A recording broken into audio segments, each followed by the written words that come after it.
अस्सलामुअलैकुम, मैं हूं आयशा बख्श। रिपोर्ट कार्ड में खुशामदीद। वो कहते थे रोक सको तो रोक लो, मगर सियाने कहते हैं पहले तोलो फिर बोलो।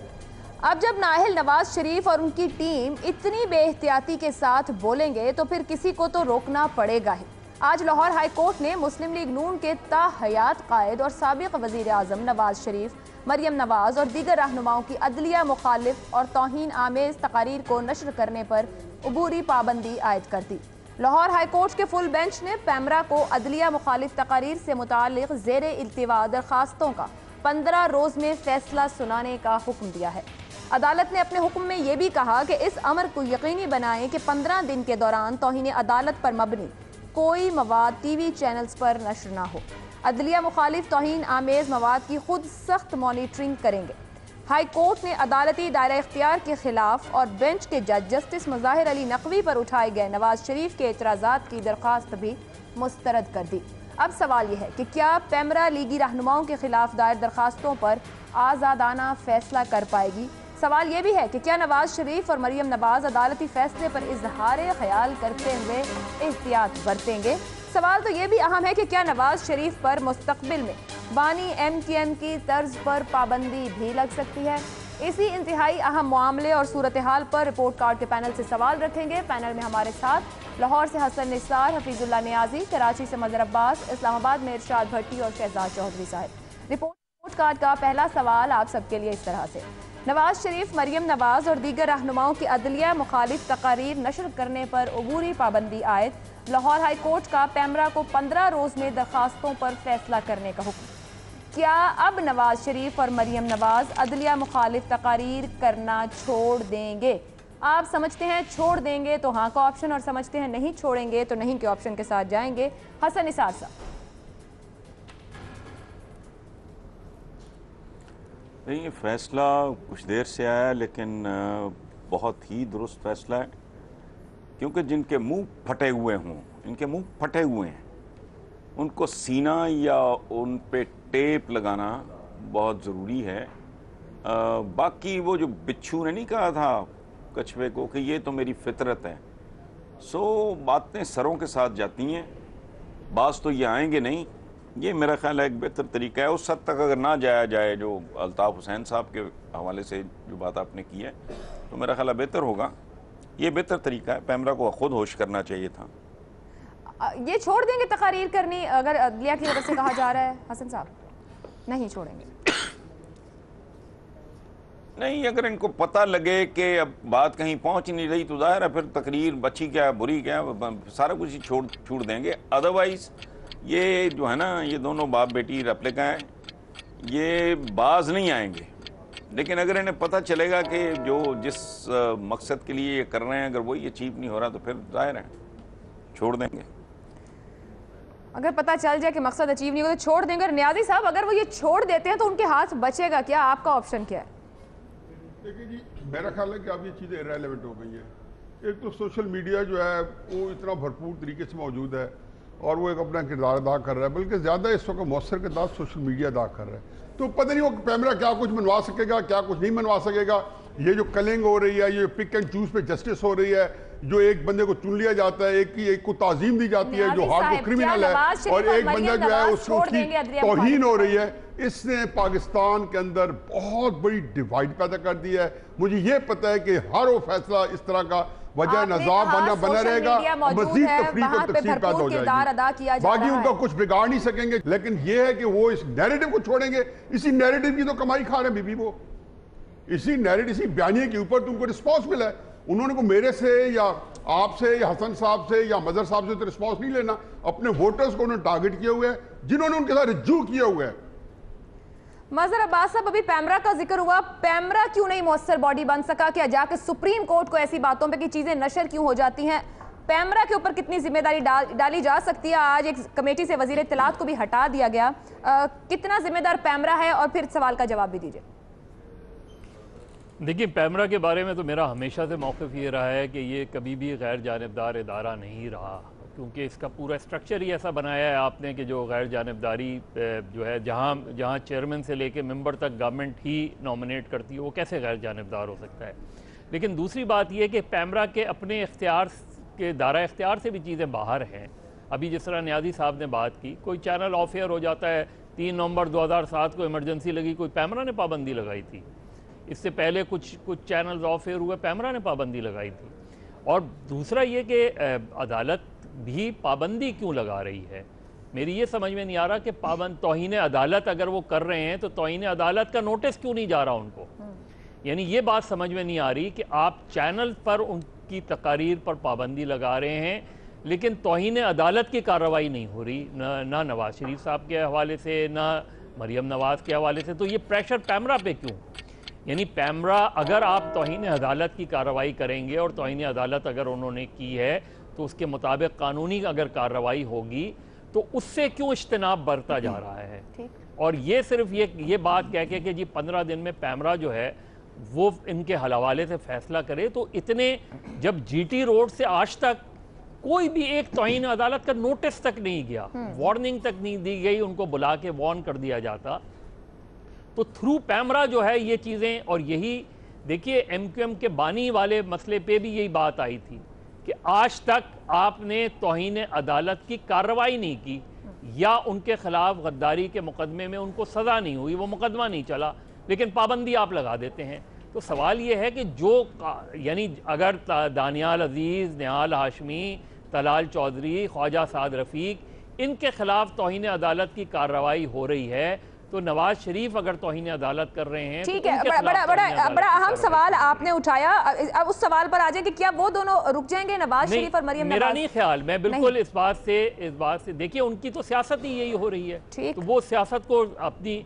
सियासत को क्यों छोड़ेंगे? वो तो ये बात करते रहेंगे। मुझे तो हो सकता है थोड़ा टोन डाउन कर दें, लेकिन अगर उन्होंने बिल्कुल ये खत्म कर दी तो फिर इसका मतलब ये कि अपने बयानिए को वो लपेट देंगे। तो मुझे नहीं लगता कि वो इन चीज पे रुकेंगे। शहजाद चौधरी साहब, बहुत इंपॉर्टेंट सवाल मैं ये आगे लाना चाहूंगी आपके पास कि क्यों नहीं अब तक तौहीन अदालत की कार्रवाई, कोई वार्निंग या नोटिस भेजा गया? क्योंकि जलसे मुस्तकिल हो रहे हैं, हमने जीटी रोड का पूरा सफर भी देखा और अभी तक के हर जलसे में, हर इंटरव्यू में और हर जगह, इवन अदालतों के बाहर खड़े होकर भी मीडिया को बंद किया जाए, फिर पैमरा को कहा जाए कि आप काम नहीं करें, तो तौहीन अदालत का डायरेक्ट नोटिस क्यों नहीं अब तक गया? और क्या ये दोनों छोड़ देंगे तौहीन अदालत की अगर मुखालिफ तकारीर की जा रही है?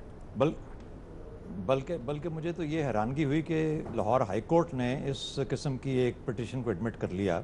नहीं करना चाहिए था, सुप्रीम कोर्ट ने जब नहीं किया तो लाहौर हाई कोर्ट को करने की क्या ज़रूरत थी? बहरहाल एक अदालत है, उसने फैसला किया इसके ऊपर। देखिए बात यह है कि करेंगे या नहीं करेंगे, मेरे ख्याल है बिल्कुल बंद नहीं करेंगे। वजह यह है कि इसी का, जैसे न्याजी साहब कह रहे थे, वो इसी का तो खाते हैं, यहीं से तो इनका रिस्क पैदा होता है, तो वो इस चीज़ को कैसे बंद करेंगे?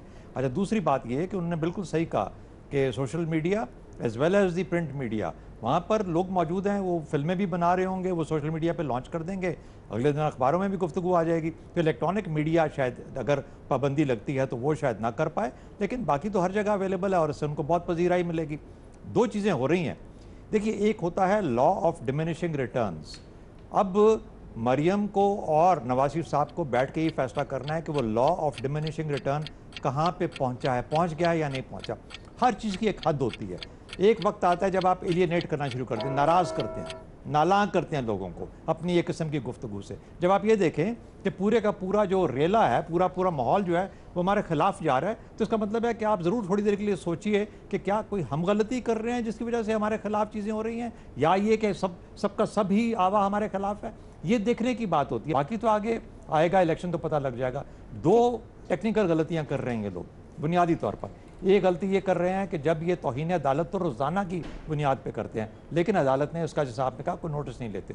नंबर दो, ये उसको पॉलिटिकल स्पिन देते हैं। जो लीगल एक मामला है, कानूनी मामला है, उसको पॉलिटिकल स्पिन देते हैं बाहर आके, उससे परसेप्शंस को, गलत परसेप्शन क्रिएट कर रहे हैं। तो जब फैसला आएगा तो कहेंगे कि हालांकि बातें तो इस किस्म की बताई गई थी, फैसला देखिए ये आ गया, ये हुआ, फैसला कुछ और आ गया। तो मेरा ख्याल है ये सब की सब वजूहात हैं कि अदालत बहुत समझदारी के साथ और धीरे धीरे इस मामला पे चलना चाहती है, क्योंकि इसके कॉन्सिक्वेंसेस बहुत सीरियस हो सकते हैं शरीफ्स के लिए, और वो फिर इतना बड़ा तूफान मचेगा कि ये फिर शायद अदालत आहिस्ता आहिस्ता मामलात को आगे लेके बढ़ी। भट्टी साहब, ऊपर जो बात हुई अभी तक बयानिया है जिसका ये ले रहे हैं, अगर खामोश हो जाएंगे तो फिर तो बयानिया नहीं बचेगा, तो क्यों वो खामोश होंगे? लेकिन सोशल मीडिया और प्रिंट मीडिया की जो बात हुई कि उनकी इंपॉर्टेंस अपनी जगह है, तो क्या छोड़ देंगे करना, ये जारी रखेंगे दोनों बाप बेटी? पहली बात तो ये है कि अगर आप झूठ, मकर और फरेब को बयानिया कहते हैं और अगर आप झूठ, मकर और फरेब की रोटी खा रहे हैं तो अल्लाह ताला मियाँ साहब को या जो भी कर रहा है उसको ये खाना नसीब करे और उसको इस पे तौफीक दे और ज़्यादा करे और ज़्यादा करे। मेरा ख्याल है कि ये कोर्ट का हुक्म है और कोर्ट के हुक्म पर काफ़ी आएँ बाएँ शाएँ मैं तू होगी, लेकिन मानना पड़ेगा और उन्हें करना पड़ेगा और वो करेंगे। ये बड़े सीधे हैं, ये बहुत सीधे हैं। ये जब मामला इस तरह का आता है, गिरबान में डलती है या गिरबान तक गले तक आती है, तो ये चीज़ें बड़ी सीधी करते हैं। अक्लमंद लोग हैं, करेंगे और ये मानेंगे। आप ज़रा सोचिए कितने दुख और अफसोस का मकाम है कि 37 साल सियासत के बाद 3 बार वज़ीर आज़म बनकर और वो सियासतदान जिसे इस मुल्क ने नाम, इज़्ज़त और मकाम दिया, जिसे इन अदालतों ने हमेशा रिलीफ दिया और जिसे जो कल तक इसी अदलिया का मोतरफ था और जो मुल्क की सबसे बड़ी पार्टी का सरबराह है और जिसकी अभी भी मरकज़ में और पंजाब में हुकूमत है और जो पनामा लीक्स होने के बाद खुद सुप्रीम कोर्ट में गया, जिसके पास चोटी के वकील थे, जिसके पास तमाम वसाइल थे, जिसको 5 फोरम्स पर सुना गया, उसके खिलाफ एक फैसला क्या आ गया कि बयानिया बन गया, मुल्क छोटा पड़ गया, कौम छोटी पड़ गई, इदारे छोटे पड़ गए और ये इतने बड़े हो गए साहब। मतलब आप इदारों से बड़े हैं, मतलब आप मुल्क से भी अहम हैं और मतलब आपके खिलाफ कोई फैसला आना जुर्म है। क्या खुदा का खौफ करें यार। वैसे तो ये नामुमकिन है या मुश्किल है लगता है, लेकिन मियां मोहम्मद नवाज शरीफ साहब को सोचना चाहिए कि इस मुल्क ने उनको क्या दिया और वो रिटर्न में क्या दे रहे हैं। ये आप बेटी को लेके हर जलसे पे चल के तराजू लहरा देते हैं, जिस बंदे के खिलाफ जो जबान आती है इस्तेमाल कर लेते हैं और हम उस बयानिया की तारीफें करते हैं। खुदा के लिए इस मुल्क के लिए सोचे। ये मुल्क है, ये कौम है, 22 करोड़ का मुल्क है, इसमें एक नवाज शरीफ ही तो नहीं है जिसको 22 करोड़ वोट मिले हैं। 80 लाख तो इमरान खान को मिले थे। पीपल्स पार्टी मौजूद है, हर जगह मौजूद है सारी। आप किस तरह पर कारोबारी और बिजनेसमैनों और जागीरदारों और वडेरों के इलीट क्लब के वो सरबराह हैं, ठीक इनकलाबी मज़ाहमती क्या क्या नहीं बना दिया। वो करेंगे और देखिएगा बड़ी ताबेदारी से करेंगे। इरशाद भट्टी साहब कहते हैं कि जरूर करेंगे और ताबेदारी से करेंगे। पैनल में से 4 नहीं और 1 हाँ का ऑप्शन लिया गया है। ब्रेक पे जाते हैं, ब्रेक से वापस आएंगे तो अपना अगला सवाल रखेंगे सामने। हमारे साथ रहिए। इंतखाबी सियासत से माइनस नवाज शरीफ के बाद अब मुस्लिम लीग नून के सदर शहबाज शरीफ खैबर पख्तूनख्वा और सिंध के तूफानी दौरे करते दिखाई दे रहे हैं। ये शहबाज शरीफ की अनथक मेहनत और गुड गवर्नेंस ही है कि आज चीफ जस्टिस पाकिस्तान को लाहौर के अस्पतालों के दौरे करने पड़ रहे हैं। ये शहबाज शरीफ की शफाफियत ही तो है कि आज पानी के साफ पानी से लेकर पंजाब में कायम 56 कंपनियों में अरबों रुपए की मुबैना करप्शन के इल्जामात पर रिकॉर्ड की छानबीन की जा रही है। अब एक तरफ जहां शहबाज शरीफ को सिंध और केपीके की याद आ रही है तो दूसरी तरफ मुस्लिम लीग नून की विकटें गिरने का सिलसिला भी जारी है और अब तक कई अरकान कौमी और सूबाई असम्बली नून लीग को खैराबाद कह चुके हैं। सवाल यह है कि क्या शहबाज शरीफ पार्टी को इंतखाबात से पहले मुतहद पाएंगे। रिपोर्ट कार्ड के पैनल से सवाल ऐसे रखेंगे, नवाज शरीफ की ताहयात नाअहली के बाद क्या शहबाज शरीफ नून लीग की डूबती कश्ती बचा सकेंगे। आप समझते हैं बचा लेंगे, मुमकिन है ये नैया पार लग जाए तो हाँ का ऑप्शन, और समझते हैं मुमकिन नहीं रहेगा शहबाज शरीफ के लिए तो नहीं के ऑप्शन के साथ जाएंगे।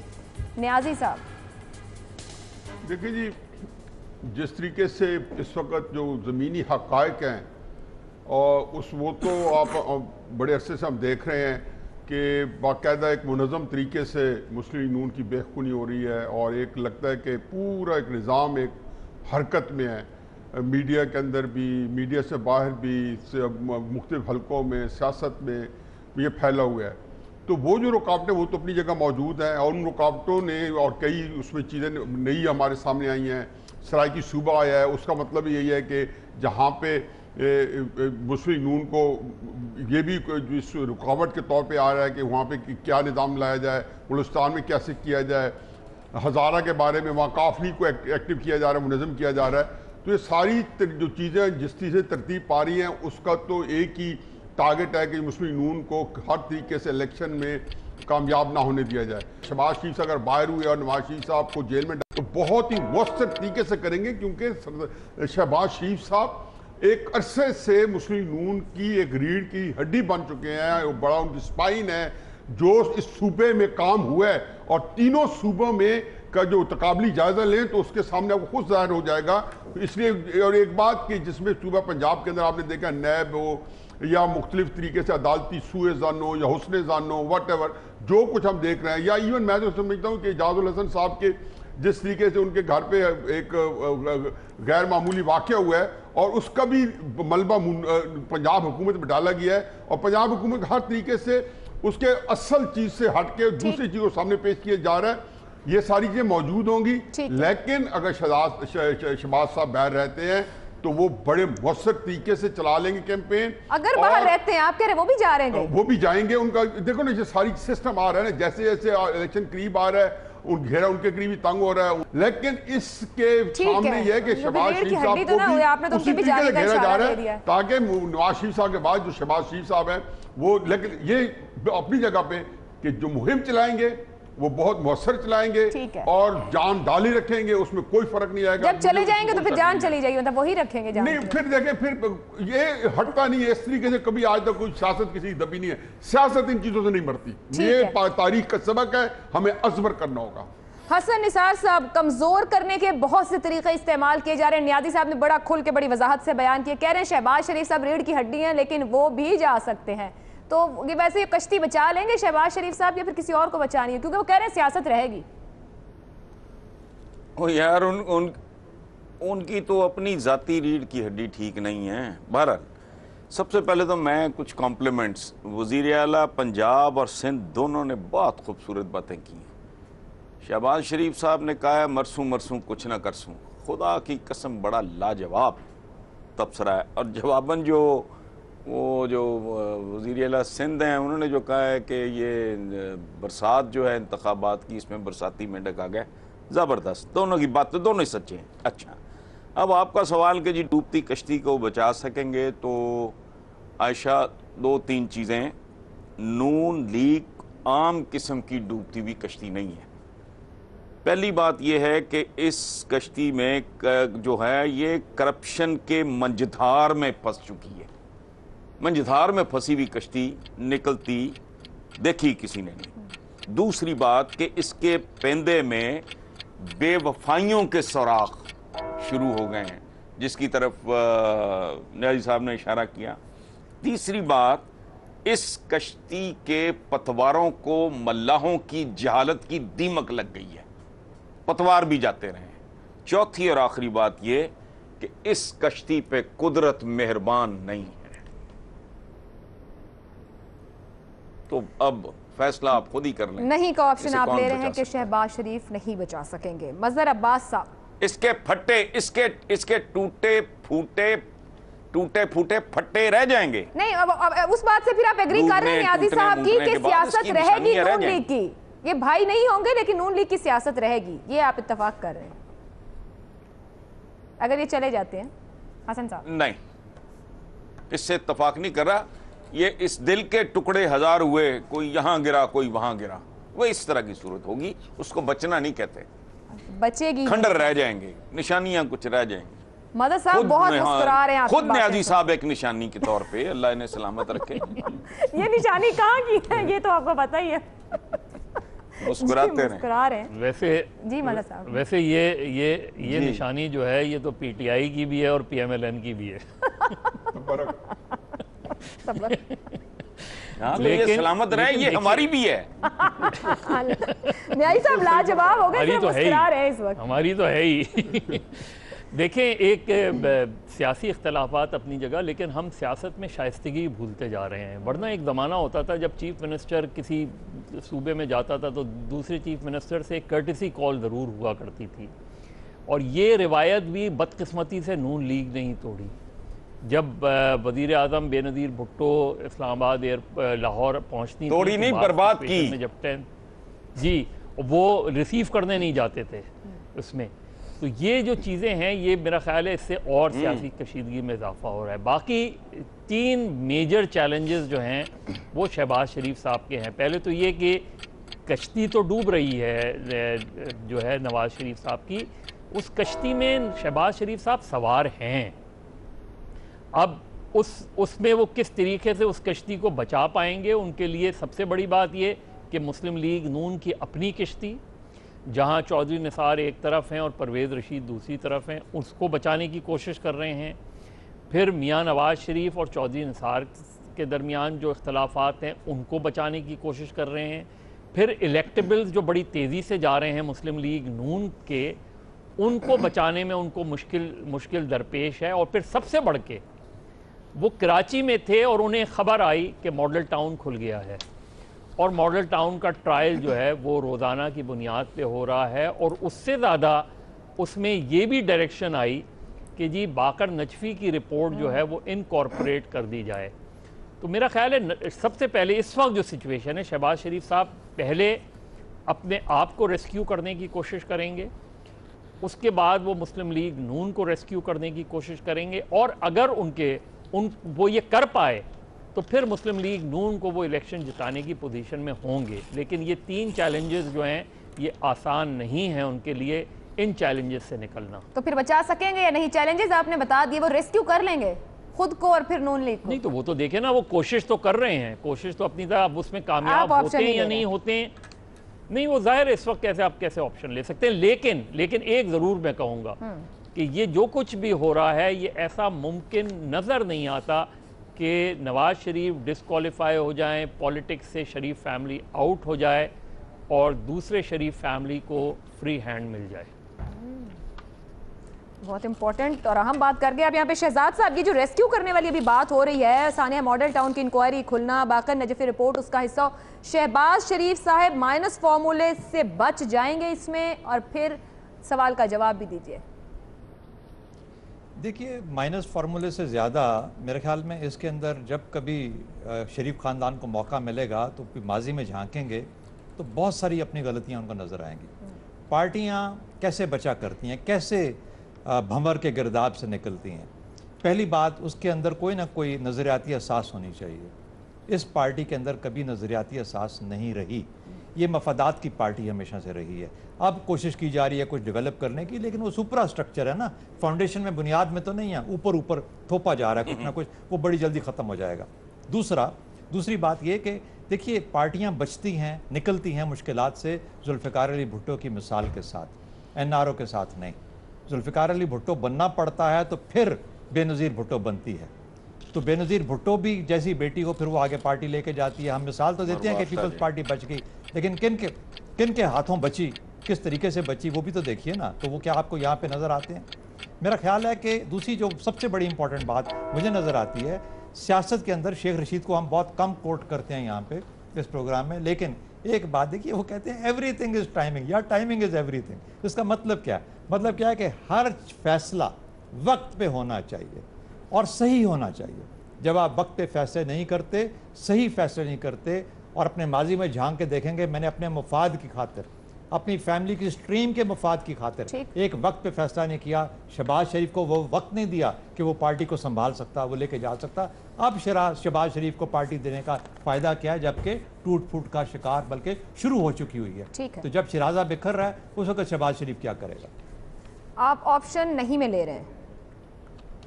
जी बिल्कुल नहीं कर पाएंगे। जी भट्टी साहब, आप क्या कहते हैं, बच जाएगी नून से शीन होकर बच जाएगी या बिल्कुल नहीं बचा पाएंगे? देखिए, पहली बात तो शहबाज शरीफ साहब का जो कराची में बयान है काबिल तारीफ़ है, कमाल का बयान है कि मरसूं कम ना करसूं, बिल्कुल ठीक कहा उन्होंने। दूसरी बात है कि जो पंजाब की गवर्नेंस, मैनेजमेंट, नज़रिए और सोच के हवाले से 3 फ़िक्रे सिर्फ कहूँगा, कोई डिनाई कर दे तो मैं उसको सलाम करूँगा। खातून का रायविंड महल के सामने सड़क पर बच्चा जन्ना, और चीफ सेक्रेटरी पंजाब का लाहौर हाई कोर्ट में आके कहना कि 400 करोड़ हजूर लगा दिए हैं मगर अभी तक साफ पानी की एक बूंद नहीं दे पाए, और मियां मोहम्मद नवाज शरीफ का ये कहना कि मेरे असासे ज़राए आमदन से ज़्यादा तो तुम्हें इससे क्या। ये है 3 चीज़ें जो जिस पे ये फंस जाएगी। और दूसरी, जहाँ तक सवाल का ताल्लुक है तो मॉडल टाउन हो गया, अब 56 कंपनियों के वो केसेस खुल गए, अहद चीमा अंडर अरेस्ट है, दामाद 12 करोड़ के इल्ज़ाम में नैब में जा रहे हैं पेशी पे, नवाज शरीफ साहब को बुला लिया गया है। तो मेरा ख्याल है मुस्लिम लीग नून को बचाने से पहले शहबाज शरीफ साहब को खुद को बचाना पड़ेगा। दूसरी बात यह है कि ये सुना जा रहा है कि मरियम साहबा और लोगों ने कह दिया है शायद खाकान अब्बासी को कि अगर हम इस पोजीशन में आए तो अगले वज़ीर आज़म आप होंगे। तो इस हवाले से तो शहबाज शरीफ मुस्लिम लीग नून के ममनून हुसैन हैं, और ममनून हुसैन कभी कोई पार्टी ना बचा पाते हैं ना खुद को बचा पाते हैं, वो साइड पे ही रहते हैं, और इनका ये भी साइड पे ही रहेंगे। अपने आप को बचा पाएँ तो बड़ी बात होगी। नहीं का ऑप्शन ले रहे हैं भट्टी साहब भी। सवाल के जवाब में 3 नहीं 1 हाँ। मजहर साहिब ने इस पर ऑप्शन नहीं लिया। ब्रेक पर जाते हैं, ब्रेक से वापस आएंगे तो अपना अगला मामला पैनल के सामने रखेंगे। मीडिया रिपोर्ट्स के मुताबिक लाहौर के इलाके मॉडल टाउन में सुप्रीम कोर्ट के जज जस्टिस एजाजुल एहसन के घर पर नामालूम अफराद की जानिब से हफ्ते की रात 10:45 पर और इतवार की सुबह 9:45 पर फायरिंग के वाकयात पेश आए। वाक़े का मुकदमा नामालूम मुलजिमों के खिलाफ दर्ज कर लिया गया है, जिसमें दहशतगर्दी, इक़दाम कत्ल और जान से मारने की कोशिश समेत दीगर दफात शामिल की गई हैं। मुकदमे की इंदिराज के बाद पंजाब हुकूमत ने वाक़े की तहकीकात के लिए GIT तश्कील दे दी है। सुप्रीम कोर्ट एलामिया के मुताबिक चीफ जस्टिस खुद सूरत हाल की निगरानी कर रहे हैं। सवाल यह है, अहम जज के घर पर फायरिंग के वाक़े की वजह क्या हो सकती है? फायरिंग का वाक़या क्यों पेश आया? पैनल से सवाल इस तरह से, जस्टिस एजाजुल एहसन के घर पर यके बाद दीगरे फायरिंग के 2 वाक़यात, वजह क्या है? फोरम ओपन रखेंगे। इरशाद भट्टी साहब। देखिए, यही वजह तो सबको मिलकर तलाश करनी है और इसी वजह को तलाश करना चाहिए। काबिल मुज़म्मत है, शर्मनाक है ये वाक़या। लेकिन सवाल के जवाब से पहले मुझे बहुत दुख और अफसोस हुआ है कुछ रहनुमाओं का रद्द अमल सुनकर कि इधर ये वाक़या हुआ और उधर उन्होंने फ़ौरन कह दिया कि मुस्लिम लीग नून ने किया और मुस्लिम लीग नून के फ़लाँ रहनुमा ने किया और ये फ़लाँ से चीज़ हो गई है। भाई, आपके पास कोई इल्हाम हुआ है? आपको आपके पास क्या सबूत हैं? आपको किसने बताया है कि ये मुस्लिम लीग नून ने किया या फ़लाँ ने किया या जिसने किया? और अभी पेश करें फिर सबूत। हमें भी पता है कि निहाल हाशमी साहब अरसा याद तंग करने वाले थे जजेस पर। हमें भी पता है कि PCOs बुतों को निकालने वाले थे तलाल हाशमी साहब। हमें भी पता है कि मेरी कौमी असम्बली और सूबाई असम्बलियाँ भी जजेस के कंडक्ट पे बात कर रही हैं। हमें भी सोशल मीडिया का पता है कि कौन चला रहा है। हमें भी पता है कि नवाज शरीफ और मरियम साहबा के क्या बयानात हैं। हमें भी मालूम है कि ये हाउस ऑफ शरीफ की सर्वाइवल का मसला है। इनकी हिस्ट्री ऐसी है कि इन्हें जस्टिस कयूम जैसी अदालतें चाहिए। ये सुप्रीम कोर्ट पर इन्होंने हमला कराया। चीफ जस्टिस सज्जाद अली शाह को एक रात के लिए गिरफ्तार कराना चाहते थे मेरे महबूब कायद, सब पता है। लेकिन ये कहना कि फलां कर ले, कोई किसी एक रिपोर्ट की इंतजार कर लें, किसी GIT का मामले का इंतजार कर लें, कोई चीज़ वजह तक पहुंच जाए, किसी नतीजे तक पहुंच जाए तो फिर कह दें। आपने ये इल्ज़ाम दर इल्ज़ाम तनकीद बर तनकीद, इससे खुदा के लिए बचें और किसी न किसी हतमी रिपोर्ट या तहकीकात का इंतज़ार कर लें। लेकिन मेरा ख्याल है कि अब यही वजह तलाश करनी है कि ये किसने किया है और क्यों किया और किस वजह से हुआ है, और अल्लाह करे ये वजह तलाश हो जाए। भट्टी साहब, आप इस पे कोई ऑप्शन नहीं दे रहे कि वजह क्या हो सकती है? कोई ठोस शवाहिद नहीं अब तक सामने मैं नहीं ले रहा बिल्कुल भी। शहजाद चौधरी साहब, कोई ठोस शवाहिद नहीं आए। यकीनी तौर पर पुलिस की तहकीकात जारी है, चीफ जस्टिस साहब खुद भी इस पूरे मामले को देख रहे हैं, लेकिन कुछ वाज़ेह तौर पर सूरत हाल अभी तक सामने नहीं आ सकी कि हुआ क्या उस दिन। वरना आपको पता है ऐसी जगहों पे हाई सिक्योरिटी होती है, CCTV कैमरास भी मौजूद होते हैं, लेकिन अभी तक कुछ सूरत हाल नहीं पता चल सकी इस मामले की। नहीं, ये CCTV कैमरा से ज़्यादा बड़ी बात है और वो यूँ है, और ये मैं इसको बिल्कुल नहीं समझता कि जिस तरह गुफ्तगू हो रही है कि स्ट्रे यानी कहीं से कोई गोली वैसे खामखा में आ गई। ये स्ट्रे बुलेट्स नहीं थी, ये बिल्कुल टारगेटेड किस्म का एक अटैक था जो कि किया गया। मैं ये नहीं कहता कि उनकी ज़ात पे या उनके पर्सन पे किया गया, लेकिन एक असर दिखाने के लिए उसने असर छोड़ा और वो किया गया। उनके गेट पे भी एक गोली लगी और उनके किचन के आगे जो गालिबन खिड़की थी उस पर भी लगी। तो बात यह है कि ये फोरेंसिकली इस्टेब्लिश किया जा सकता है अगर नेक नीति के साथ फोरेंसिक्स के अंदर जाके किस एंगल से किस हाइट से गोली लगाई गई ताकि लगे यूं कि जैसे कहीं से उड़ के आ गई है। ये वो किस्म की बात हुई है, इसको इतना लाइटली नहीं लेना चाहिए। मकासद क्या हो सकते हैं? 2 मकासद हैं। पहला तो ये है कि उनको डराया धमकाया जाए और ये कहा जाए कि जुडिशरी वाले हैं वो हमसे दूर नहीं है और हमारी पहुंच वहाँ तक है, और शायद इससे ये कोशिश की जाए कि जो फैसले उन्हें देने हैं उस पर असरअंदाज हुआ जाए। और ये बदकिस्मती है पाकिस्तान की कि हमारे यहाँ ऐसा माहौल हमारी तारीख में और हमारे हाल के अंदर एग्जिस्ट करता है कि जहाँ पर जिस पे भी शक करें उसका कोई ना कोई बैकग्राउंड आपको ये यकीन दिलाने के लिए काफ़ी होगा कि मुमकिन है इसी ने किया हो या किसी और ने किया हो। तो इसलिए चाहे वो सियासी पार्टी हो, चाहे कोई दहशतगर्द हो, चाहे कोई दुश्मन मुल्क हो, हर एक पे वो बात चस्पा आती है। ये हमारी बदकिस्मती है जिसको कि हमें एज अ कौम सोचने की जरूरत है, लेकिन इसको मुकम्मल तौर पे ढूंढा जा सकता है, उसको छोड़ना नहीं चाहिए और इसको तलाश करना चाहिए। छोड़ना नहीं चाहिए। टारगेटेड अटैक था, डराना धमकाना मकसद हो सकता है या फिर कोई दुश्मन फायदा उठाना चाहिए इदारों के दरमियान रिफ्ट पैदा करके। हसन निसार साहब, आप किस तरह देखते हैं इस वाक़े को?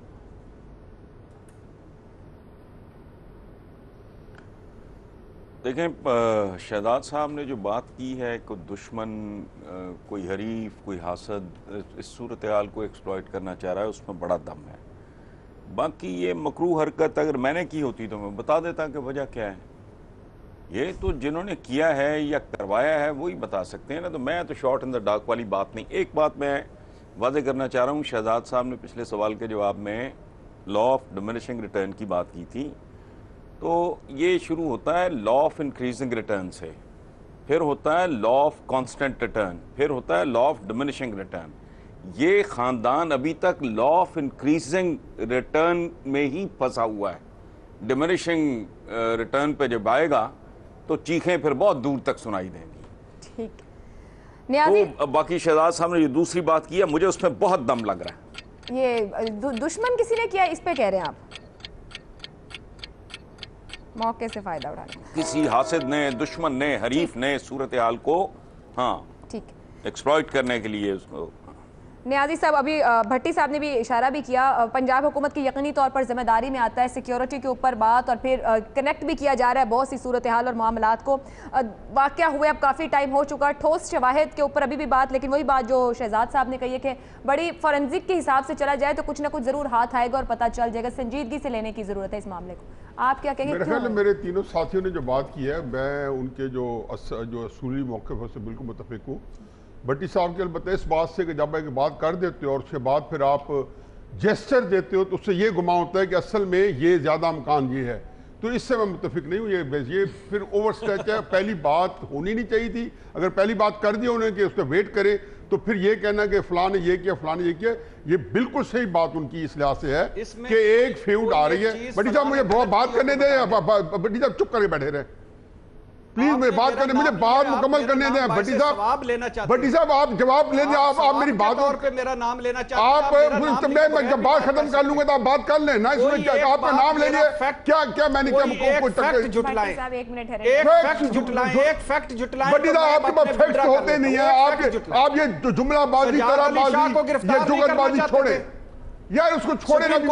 अगर वो आपका टॉपिक है मैं उसमें बहस कर लूंगा। आप एक टॉपिक है उसको क्यों चेंज कर रहे हैं? नहीं, आप मेरा बरकत के लिए मेरा नाम क्यों लेते हैं? मैं आपकी बात कर रहा हूं कि आपने ये बात गलत की है कि आप ये बात जो फरमा रहे हैं, मैं उससे कह रहा हूं कि आप जब तासुर दिया। देखिए जी, बात ये है कि मेरा महबूब कायद ये सब कुछ कर चुका है। मेरा महबूब कायद, देखिए भट्टी साहब, न्याय साहब को बात मुकम्मल जी। न्याय साहब, आपने भट्टी साहब को जवाब नहीं देना, आप सवाल का जवाब। देखिए जी, बात यह कि ये जो कुछ हुआ है, पहली बात ये कि इसके अंदर अभी तक शहजाद साहब ये तयन नहीं हुआ कि ये फायरिंग जो डायरेक्टेड थी। इतनी कॉन्ट्रडिक्टरी रिपोर्ट्स आ रही हैं, कॉन्फ्लिक्टिंग आ रही हैं। ये कई दफ़ा मियाँ वाली के अंदर अक्सर हमारे घरों में सिक्के गुजरते हैं, गिरते हैं ताकि लोग हवाई फायरिंग करते हैं। और अगर हवाई फायरिंग जस्टिस साहब के घर के बाहर की गई है, अगर जस्टिस साहब के घर के बाहर की गई है तो इंटिमिडेटिंग है। और अगर कहीं से वैसे आए तो इसको बिल्कुल आप लोगों ने सही कहा कि इसे चेक होना चाहिए। मैं इससे मुत्तफिक हूँ। हसन साहब ने जो शहजाद चौधरी साहब ने कही है और जो भट्टी साहब ने कही है कि जी कि हमारे यहाँ ये हरकत कोई भी करा सकता है, इसका पूरी तहकीकात होनी चाहिए। दुश्मन हमारे दोनों सरहदों पे है। यहाँ पे मज़ारों पे हमले हुए, यहाँ पे एक फ़िरके पे हुए, यहाँ पे कौमियत के नाम पे हुए, जो हमें सारे को ट्रेसेस पड़े कि ये रॉक के इंडिया के वहाँ पे हुए। हमारे यहाँ पे जो इस वक्त तनाव है, जो टेंशन है, जो खिंचाव है, इसके अंदर जब ये घर के अंदर भी लड़ाई हो जाती है तो बैर वाला बंदा उसको थोड़ा सा फ्यूल डाल के मजीद भड़का सकता है। तो मेरा ख्याल है कि इससे बिल्कुल शहजाद साहब ने, हसन साहब ने मुनासिब बात की है कि इसको तयन कर लें, क्योंकि दुश्मन ने और भी कई हरकतें करनी है। क्योंकि वो आए ही इसलिए बैठे, अमेरिका तो 16 साल से उसकी रालें टपक रही है कि पाकिस्तान के हालात खराब हो और इसमें मजीद वो जो है जल्दी पे तेल का काम करे। मजहर साहब, एक वाकया रात में तकरीबन 11:15 बजे हो रहा है 10:45 पर, और दूसरा वाकया अगले दिन सुबह 9:45 बजे हो रहा है। सिक्योरिटी क्यों नहीं उस लेवल पर थी कि अगले दिन फिर उस जगह जाकर, जबकि बड़ा ये हाई अलर्ट इलाका है जहां पर ये वाकया पेश आया है, एक से ज्यादा ऐसे घर मौजूद हैं कि उनकी सिक्योरिटी बड़ी बीफ्ड अप होती है। आम उस इलाके के लोग उस साइड पर नहीं जा सकते जिस इलाके की बात कर रही हूं, इस तरह से वो कॉर्डन ऑफ इलाका होता है, और रात के बाद सुबह फिर वाकया हो जाए। आप किस तरह देख रहे हैं इस वाकये को? देखिए, मेरा ख्याल है कि अगर चूँकि जिन लोगों ने क्राइम रिपोर्टिंग सही की हो और इन्वेस्टिगेटिव रिपोर्टिंग की हो, इस चीज़ को जानना कोई बहुत मुश्किल काम नहीं है। देखिए, इसकी टाइमिंग्स देखें आप। अगर ये हादसा होता तो एक वक्त में कोई 2 फायर, हवाई फायर कहीं से आ गए, बुलेट आ गई, तो ये इसको हादसा समझा जा सकता था। एक वाकया, एक फायर रात को होता है और एक फायर सुबह होता है। इसका मतलब ये है, और दोनों बुलेट्स जो हैं, एक बुलेट उनके घर के बाहर आके गिरती है और एक बुलेट अंदर जाती है। ये इसका इम्पैक्ट जांचना मुश्किल नहीं है कि इसका डिस्टेंस कितना है, कितना क्लोज अगर होता है तो उसका इम्पैक्ट दूसरा होता है, और अगर दूर से फायर होता है तो उसका इम्पैक्ट दूसरा होता है। तीसरी बात, जो वहाँ सिक्योरिटी गार्ड्स थे उनमें से किसी ने फौरी कंप्लेंट क्यों नहीं की रात को?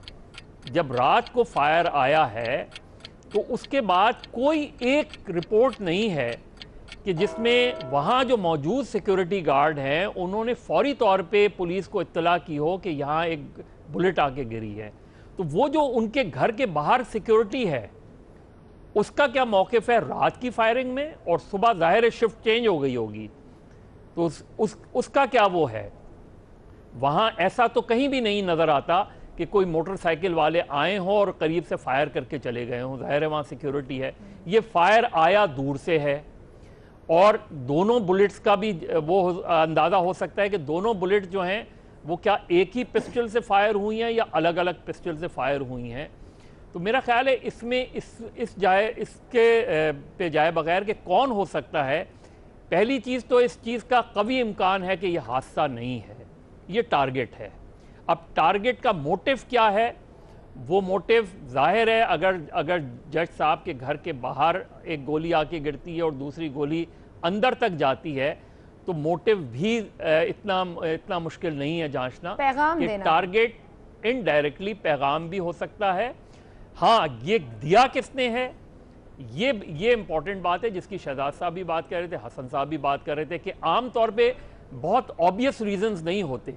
देखिए, इमीडिएटली सबका ख्याल ये कि मुस्लिम लीग नून ने कराया हो, और यही जो टारगेट करने वाला है उसका भी टारगेट यही हो कि यही चीज़ आगे बढ़े। तो मेरा ख्याल है इसकी तहकीकात करनी चाहिए, और मैं JIT के मुकाबले में ऐसी चीज़ों की क्रिमिनल इन्वेस्टिगेशन होनी चाहिए। हम ये चीज़ भूल गए हैं कि हम क्रिमिनल इन्वेस्टिगेशन हमेशा ऐसे वाक़े की आपको ज़्यादा बेहतर नताइज दे सकती है। JIT में हमेशा आमतौर पे कंफ्यूजन होता है। क्रिमिनल इन्वेस्टिगेशन होनी चाहिए, जामे तहकीकात के जरिए पता चले कि वाकया क्यों, कैसे पेश आया और वजह की क्या थी। ब्रेक लेते हैं, पैनल की राय आपके सामने है। ब्रेक से तो अपने अगले मौजू पर पैनल की राय आपके सामने रखें। MQM पाकिस्तान के सरबराह डॉक्टर फारूक सत्तार का सितारा मुसलसल गर्दिश में है। बहादुराबाद ग्रुप की बेवफाई और MQM रहनुमाओं की मुस्तफ़ा कमाल के आशियाने में पनाह लेने की दौड़ ने तो गोया जलती पर तेल का काम कर दिया है। यही वजह है कि फारूक सत्तार ने अपना मुकदमा एक मखसूस अदालत में पेश कर दिया है। जाने फारूक सत्तार की मुसलसल विकटें उड़ाने में मसरूफ मुस्तफ़ा कमाल ने शर से बचने के लिए एक अहम फैसला किया है। शर से बचने के लिए, मजीद शर से बचने के लिए मैं ये स्टेप उठाने जा रहा हूं, और मैं ऐलान करता हूं, पहली दफा किसी के लिए ऐलान कर रहा हूं कि पाक सरजमीन पार्टी के दरवाजे फारूक सत्तार के लिए हमेशा हमेशा के लिए बंद हैं। सेनेट इंतखाबात हों या पार्टी क़यादत की रस्साकशी का मामला, फारूक सत्तार अमलन PIB कॉलोनी तक महदूद हो चुके हैं। एक जानी बहादुराबाद के बागी और मुसलसल फतूहात में मसरूफ मुस्तफ़ा कमाल, फारूक सत्तार का मुस्तकबिल क्या होगा? रिपोर्ट कार्ड के पैनल से है ये सवाल। फारूक सत्तार के लिए बहादुराबाद की डेडलाइन खत्म, PSP के दरवाजे बंद, फारूक सत्तार का सियासी मुस्तकबिल क्या होगा? फोरम ओपन, पैनल ऑप्शंस देगा कि आखिर सियासी मुस्तकबिल क्या रहेगा। मज़ा साहब, फारूक सत्तार का देखिए, मुस्तकबिल तो MQM का दांव पे लगा हुआ है, फारूक सत्तार तो उसका एक हिस्सा हैं। मेरा ख्याल है MQM का अपना मुस्तकबिल जो है वो तारीख होता नज़र आ रहा है। कम से कम MQM पाकिस्तान का मुस्तकबिल जो है वो ऐसा ही नज़र आ रहा है। डॉक्टर फारूक सत्तार का गालबन मुस्तकबिल वही होगा जो शायद MQM का हो रहा है। दाव पर लगा मुस्तकबिल फारूक सत्तार साहब का। जी भट्टी साहब, क्या मुत्तफिक हैं आप इससे? वो एक शेर है ना जी कि ट्रकों के पीछे लिखा होता है कि रब ने चाहा तो मंजिल तक पहुंचा दूंगा, आंख लग गई तो रब से मिलवा दूंगा। खुदा का मुझे तो इनकी सियासत देखकर खौफ आता है, कसम से शर्म आती है। अजीब व गरीब लोग हैं जो ये ड्रामे कर रहे हैं, जो इन्होंने अपना हाल किया हुआ है, जो जिस मेहनत और मोहब्बत से ये अपनी जड़ें काट रहे हैं। मुझे तो ना अब इनकी सियासत में कोई दिलचस्पी और ना किसी इसमें दिलचस्पी है कि किसका मुस्तकबिल ताबनाक है और किसका तारीख है। लेकिन ये लग रहा है कि अगर इनमें से कोई भी आ गया तो कराची के लोगों का मुस्तकबिल तारीक होगा। अब तो इनकी बातें सुनकर जहाँ हंसी आती है वहाँ ये शर्म सी महसूस होती है कि हमने इनके हवाले मुल्क का सबसे बड़ा शहर किया हुआ था। अल्लाह इनको हिदायत दे। आप कोई मुस्तकबिल नहीं देख रहे फारूक सत्तार की सियासत का? अल्लाह माफ़ करे, दोबारा नाम ना ले मेरे सामने। ऐसे तो बात शहजाद चौधरी साहब।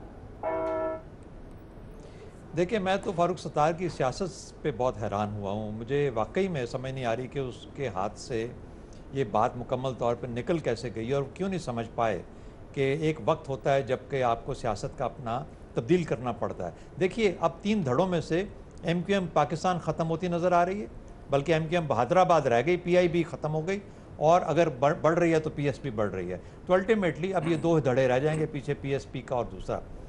फारूक सत्तार साहब ने कुछ लगता मुझे यूँ है कि जैसे ये फ़ैसला किया कि वो अब अपनी जितनी उन्होंने मेहनत की है सियासत के अंदर, उसको किसी ना किसी तरीके से किसी और शक्ल में तब्दील करने की कोशिश कर रहे हैं। तो मुझे चूँकि अब इससे ज़्यादा ना मुझे कहना चाहिए और ना मैं कहना चाहता हूँ, लेकिन मुझे लगता यूँ है कि किसी गलत 1-2 लोगों के साथ कोई स्टांस लेके, कामरान टसोरी साहब के साथ या बाकी लोगों के साथ, तो फंस से गए हैं और गालिबन निकलने का रास्ता अब नहीं रह गया। आपने पूछा उनका मुस्तकबिल क्या होगा, अगर तो वो मेरा ख्याल है सियासत छोड़ देंगे, लेकिन अगर सियासत में रहेंगे तो फिर किसी पार्टी के साथ, शायद पीपल्स पार्टी, PMLN, किसी के साथ जाना पड़े। अब ये MQM में रास्ता शायद उनके लिए मुश्किल हो जाएगा। सियासत में रहे तो किसी और जमात में जाएंगे, MQM के साथ उनकी सियासत खत्म। हसन निसार साहब, क्या फारूक सत्तार साहब नहीं समझ सके, 1-2 लोगों के साथ गए तो उनकी सियासत की इस जगह पहुंच गई, या कुछ गलत फैसले हो गए उनसे? देखें, बात सुने, ये शहजाद साहब जो बात कर रहे थे ना, छोड़ देंगे, छुटती नहीं है मुंह से ये काफर लगी हुई। ये काफर जो है ना, ख़ास तौर पे इस उम्र में क्या छोड़ना है, ये नशा नहीं छूटता, एक बात। दूसरी बात ये है, जो ये शरीफ ख़ानदान को भी, इन बेचारों को, अनपढ़ लोग हैं, समझ नहीं आई, सियासतदान के लिए एक थंब रूल है, ये मैं नहीं कोई फलसफा झाड़ रहा, कि उसका रवैया जो है वाटर बिहेवियर जैसा होना चाहिए। पानी क्या करता है, जैसे पानी बिहेव करता है। आप इधर से बंद करो, उधर से सीपेज शुरू हो जाएगी, इधर से करो उधर से शुरू हो जाएगी, ठीक है। सो ये जो लठ मार एक अजीबो गरीब, मुझे समझ नहीं आ रही। मेरा बहुत अच्छे ताल्लुकात हैं, बहुत अच्छा ताल्लुक रहा है, मुस्तफ़ा कमाल मेरे भाइयों की तरह हैं, फारूक सत्तार के साथ मेरा, मुझे समझ नहीं आ रही। लेकिन आखिरी बात मैं सिर्फ इतनी अर्ज़ करूँगा कि सियासत में कोई भी शय हर्फ आखिर नहीं होती। It is never the end till it is the end. So मेरा तो ये जवाब है, और है बात सही है जो वो कह रहे थे अपना भट्टी साहब भी, और वही बात मुख्तलिफ तरीके से मिलती जुलती शहजाद साहब ने की। इनका ओवरऑल रवैया बहुत ही, मैं हर्ट भी हूँ, डिसअपॉइंट भी हूँ, क्योंकि मैं इनका बड़ा मद्दाह था।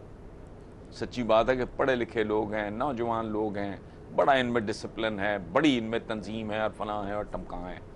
मेरा तो ज़ाती तौर पे इन्होंने ना खासा मतलब बदमज़ा किया है मुझे। ठीक, नियाजी साहब क्या? लेकिन हरफ आखिर कोई नहीं, कोई हरफ आखिर नहीं। जी नियाजी साहब, मेरे ख्याल में हसन साहब ने जहाँ बात ख़त्म की वहीं से शुरू करते, उसी से पकड़ता हूँ कि अगले 4-5 हफ्तों में हो सकता है कि हमें और सरप्राइजेज मिले और कई एक नई चीज़ें देखने को मिले। मेरा तो एक और जावे से जो है ना, मैं उसको देख रहा हूँ, और इसमें मुझे फिर एक और खौफ आता है कि कहीं पे ज़्यादा इंतहा पसंद ना कहीं से पैदा हो जाए। ये मुस्तफ़ा कमाल साहब ये बैठे रहेंगे फेंस लाइन पे बैठे हुए, और नई एक चीज़ हो सकती है, कोई भी अमकानी सूरत हाल हो सकती है, पता नहीं क्या नताई निकलेंगे अगले चंद महीनों में, चंद हफ्तों में सब कुछ सामने आ जाएगा। पैनल की राय आपके सामने, प्रोग्राम आपने देखा, अपना फीडबैक भेज सकते हैं ट्विटर हैंडल जियो कार्ड पर। मुझे इजाजत दीजिए, अल्लाह हाफ़िज़।